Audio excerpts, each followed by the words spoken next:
वळूयात बीड मधल्या एका बातमीकडे।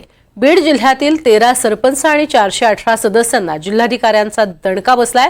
जात वैधता प्रमाणपत्र सादर न केल्याने सदस्यत्व रद्द करण्यात आलंय। राजकीय क्षेत्रात त्यामुळे मोठी खळबळ उडाली आहे।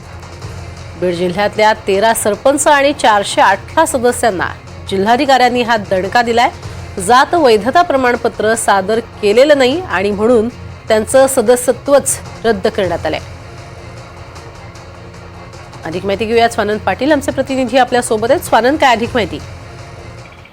बीडचे जिल्हाधिकारी अविनाश पाठक यांनी जिल्ह्यातील 13 सरपंच आणि 418 सदस्यांचं सदस्यत्व रद्द केलं आहे।